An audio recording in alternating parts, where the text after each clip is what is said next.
नमस्कार, मैं हूं अजय कुमार। मैं हूं रमेश भट्ट। और आज हम चर्चा करने जा रहे हैं जो विशाल रैली आज मायावती की तरफ से आयोजित की गई लखनऊ में, उसने एक बार फिर सुर्खियों में ला दिया है बहुजन समाज पार्टी को। और एक बार फिर यह चर्चा आम होती दिखाई दे रही है कि 2014 के लोकसभा चुनाव में ऐसा लगता है कि बीएसपी अपनी सक्रिय भूमिका निभाती हुई दिखाई दे सकती है। रमेश, बिल्कुल, बीएसपी की लखनऊ में सावधान रैली थी। इस रैली का आयोजन बीएसपी सुप्रीमो मायावती के जन्मदिन के मौके पर किया गया था। मायावती ने भी दमदार रैली के जरिए अपना दबदबा फिर से जाहिर कर दिया और विरोधियों को अपनी ताकत का एहसास कराते हुए खूब खरी खोटी सुनाई।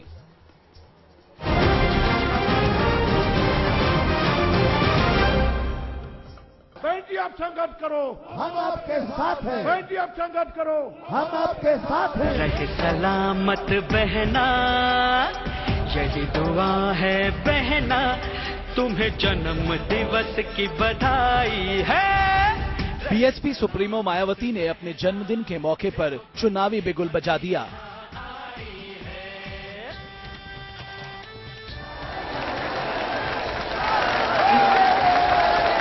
और लखनऊ के रमाबाई अंबेडकर मैदान में लाखों समर्थकों की भीड़ जुटाकर बहन जी ने लोकसभा चुनाव अभियान का आगाज कर दिया। मायावती ने अपने 58वें जन्मदिन के मौके पर लखनऊ में अब तक की सबसे बड़ी रैली करके अपने जनाधार और लोकप्रियता का एहसास कराया।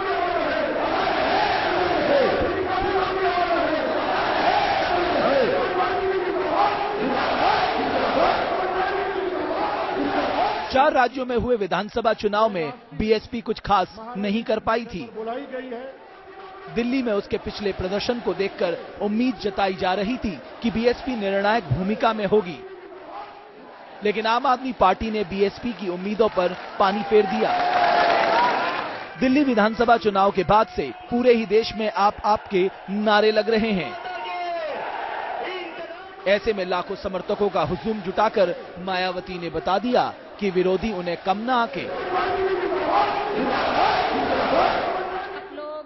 लोकसभा चुनाव से पहले बीएसपी की ये पहली रैली है जिसमें देश के कोने कोने से बीएसपी के लाखों समर्थक जुटे। और बाकी कड़ाके की ठंड के बावजूद रैली में उमड़े जनसैलाब को देखकर मायावती भी गदगद नजर आईं। मिलकर चुनाव लड़ा बीएसपी के खिलाफ। उन्होंने बीजेपी और कांग्रेस पर तंज कसते हुए कहा कि छोटे मैदान बीजेपी या फिर कांग्रेस के लिए ही सही होंगे, हमारे लिए नहीं। 12 में जब विधानसभा बीएसपी की रैली में तो कम से कम 15-20 लाख के करीब लोग कम से कम मान के चलो, तो इतनी बड़ी तादाद में तो वहां पर लोगों को लाना बड़ा मुश्किल हो जाएगा। इसलिए हमारी रैली के हिसाब से तो ये मैदान स्मृति उपवन बहुत छोटा पड़ेगा, बहुत छोटा सा पड़ेगा। ये छोटा सा मैदान तो भारतीय जनता पार्टी, कांग्रेस या अन्य पार्टियों के लिए ही ज्यादा बेहतर होगा। बीएसपी की इस महारैली ने कड़ाके की ठंड में भी सियासी गर्मी को बढ़ा दिया है। सियासी गलियारों में अलग अलग दावे हो रहे हैं। बीजेपी कह रही है देश में मोदी की लहर है, तो आम आदमी पार्टी वाले केजरीवाल की हवा बता रहे हैं। जीता जागता उदाहरण खास तौर से यहाँ उत्तर प्रदेश से। लेकिन इन दावों पर गौर करते हुए मायावती की रैली की तस्वीरों को भी देखिए। रैली के जरिए मायावती ने जाहिर कर दिया कि यूपी में उन्हें माइनस कर चलने की भूल कोई सियासी दल ना करे। और उत्तर प्रदेश से, और यदि आप लोग मेरी इन सभी जरूरी बातों पर पूरी ईमानदारी व निष्ठा से अमल कर लेते हैं, जिनका आज मैंने आप लोगों के सामने काफी विस्तार से वर्णन भी किया है, तो ऐसी स्थिति में आगे चलकर फिर आप लोगों को केंद्र व राज्यों की सत्ता पर आसीन होने से यहाँ कोई भी ताकत आप लोगों को नहीं रोक सकेगी। पार्टियों सावधान महारैली में लाखों समर्थकों की भीड़ जुटाकर मायावती ने विरोधियों को 2014 के चुनाव में सावधान रहने की चेतावनी दे दी है। इसके साथ मिशन ने भी बीएसपी सुप्रीमो ने पार्टी के कारगर फॉर्मूले को यहाँ फिर दोहराया। उम्मीदों के मुताबिक मायावती के निशाने पर केंद्र की सरकार रही और अखिलेश सरकार भी। मायावती ने किसी को नहीं बख्शा। के आधार पर खास ध्यान रखा गया। केंद्र सरकार को कोसा तो मोदी को भी नहीं छोड़ा। हालांकि केजरीवाल पर उन्होंने पहली बार निशाना साधा। मुकाबले में मोदी के मिशन 2014 में बीजेपी का खास टारगेट यूपी है। केंद्र में सरकार बनाने के लिए यूपी की लोकसभा की 80 सीटें निर्णायक हैं। 272 के आंकड़े को पार करने के लिए बीजेपी भी यूपी में मोदी की ताबड़तोड़ रैलियां करा रही है। पूरे देश में ऐसे में मायावती के शक्ति प्रदर्शन ने विरोधी पार्टियों की मुश्किलें जरूर बढ़ा दी होंगी। पार्टी की राष्ट्रीय अध्यक्ष मायावती ने साफ किया कि इस बार का लोकसभा चुनाव बीएसपी अकेले अपने दम पर पूरे देश में लड़ेगी। साथ ही उन्होंने कार्यकर्ताओं को यह संदेश भी दिया कि सांप्रदायिक ताकतों के खिलाफ इस बार डायरेक्ट फाइट है, इसलिए उन्हें अभी से चुनाव की तैयारियों में जुट जाना चाहिए, जिससे कि पार्टी को ज्यादा से ज्यादा सीटें मिल सकें। वीडियो जर्नलिस्ट सूफी खान के साथ अनुभव शुक्ला, न्यूज नेशन, लखनऊ। तो मायावती ने इस महारैली में न सिर्फ विरोधियों पर निशाना साधा, बल्कि उत्तर प्रदेश की जनता को भी ये बताया कि किस तरह से उन्हें आगे पहुंचाने के लिए उन्हें एक ताकत के साथ बीएसपी के पीछे खड़ा होना है। मायावती ने सावधान महारैली में बीजेपी पर तीखे वार किए। उन्होंने आरोप लगाया कि बीजेपी ने 2003 में गठबंधन के लिए दबाव बनाने के लिए सीबीआई का दुरुपयोग किया और आय से अधिक संपत्ति मामले में गलत तरीके से उन्हें फंसाया। इसके साथ ही मायावती ने बीजेपी के पीएम कैंडिडेट नरेंद्र मोदी पर भी खूब हमले किए। जब बीजेपी के पीएम पद के उम्मीदवार श्री मोदी की जनसभा होती है तो वे ये बात कतई भी कहना नहीं भूलते हैं कि यदि केंद्र में बीजेपी की सरकार बनती है तो फिर पूरे देश में गुजरात प्रदेश के पैटर्न पर चलकर ही कार्य किया जाएगा। इस बात का वो हर अपनी जनसभा में गुणगान करते हैं, जबकि गुजरात स्टेट में सीएजी की रिपोर्ट के मुताबिक इनके कार्यों की हकीकत ये है कि वहां के गुजरात प्रदेश में इस समय हर तीसरा बच्चा कुपोषण का शिकार बना हुआ है और इस मामले में यहां दलित एवं आदिवासी वर्गों के लोगों की हालत सबसे ज्यादा खराब है। नरेंद्र मोदी ने तो देश में लोकसभा के होने वाले आम चुनाव को ध्यान में रखकर केंद्र की सत्ता में आने के लालच में यहाँ की जनता को अनगिनत लुभावने भरे वायदे करने की दौड़ में यहाँ कांग्रेस व अन्य सभी विरोधी पार्टियों को भी अभी तक बहुत पीछे छोड़ दिया है।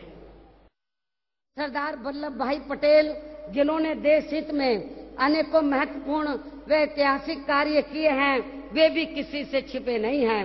लेकिन इस बार श्री नरेंद्र मोदी ने इनके जन्मदिन के मौके पर अपने राजनीतिक स्वार्थ के लिए इनके स्मारक का निर्माण आदि कराने व उसमें खास तौर से स्टैच्यू ऑफ यूनिटी के नाम पर सबसे ज्यादा ऊंचाई की प्रतिमा लगवाने का जो ऐलान किया है और इसके बाद फिर इन्होंने अभी हाल ही में इनकी 63वीं पुण्यतिथि के मौके पर भी देश में अपनी पार्टी के वरिष्ठ नेताओं व अन्य लोगों की दौड़ लगवाकर जो रन फॉर यूनिटी की बात कही है, तो ये सब केवल इनके समाज का वोट लेने के लिए इनका कोरा नाटक मात्र ही हमें नजर आता है। बीजेपी के राष्ट्रीय नेताओं ने कहा कि बीएसपी पूरे 5 साल तक सत्ता में बनी रहे, लेकिन हमारे ऊपर इनकी मेहरबानी हो जानी चाहिए कि ये ज्यादा सीटें हमको लोकसभा के आम चुनाव में दे दे। यूपी में खास तौर से 80 में से 60 सीटें वो लोग हमसे मांग रहे थे, लेकिन हमने नहीं दिया। हमने बोला यदि हम 80 में से 60 सीटें बीजेपी को दे देंगे तो फिर तो पार्टी उत्तर प्रदेश में साफ हो जाएगी, खत्म हो जाएगी। तो भारतीय जनता पार्टी के वरिष्ठ नेताओं ने ये कहा कि यदि आप हमारी शर्त को नहीं मानती हैं तो हम आपके स्थान पर आपसे सपोर्ट विड्रॉ कर लेंगे और श्री मुलायम सिंह यादव को, जो आपका घोर विरोधी है, तो उसको हम इनडायरेक्टली बाहर से समर्थन देकर तो उसको हम सत्ता में बैठा देंगे। जब मुझे इस किस्म की धमकी दी गई, मैं बहुत स्वाभिमानी लड़की हूं, तो मैंने उनकी धमकी बर्दाश्त नहीं की। तो मैंने उनको बोला आपको सपोर्ट विड्रॉ करने के लिए तकलीफ नहीं उठानी पड़ेगी। मैंने 25 अगस्त सन 2003 को मैंने मुख्यमंत्री के पद से खुद ही इस्तीफा दे दिया, सरकार छोड़ दी। लेकिन उसके बाद क्या हुआ, क्योंकि सेंटर में बीजेपी के नेतृत्व में एनडीए की सरकार चल रही थी, तो भारतीय जनता पार्टी ने फिर से सेंटर में सीबीआई का दुरुपयोग करके मेरे ऊपर फिर से प्रेशर बनाने की कोशिश की। नेशनल लेवल पर लोकसभा का आम चुनाव लड़ने के लिए अलायंस बनाकर, और सीबीआई का दुरुपयोग किया। आप लोगों को मालूम है कि ताज प्रकरण मामले में आय से अधिक संपत्ति का जबरन गलत मामला मेरे खिलाफ बनाकर और मुझे कई साल तक परेशान किया, लेकिन मैं झुकी नहीं। मैंने ये तहिया किया था कि सेंटर में भारतीय जनता पार्टी सीबीआई का दुरुपयोग करके मुझे पूरी जिंदगी भर भी जेल में भेज दे, तो भी मैं अपनी मूवमेंट का सौदा सांप्रदायिक ताकतों के हाथों में नहीं करने वाली हूं। इसमें कोई शक नहीं है कि मायावती जिस तरीके से अपनी बातों को सामने रख रही हैं, मायावती के पास आज दरअसल उत्तर प्रदेश में ही सिर्फ जादुई चिराग नहीं है, बल्कि राष्ट्रीय राजनीति में भी आने वाले दिनों में रमेश अगर देखा जाए तो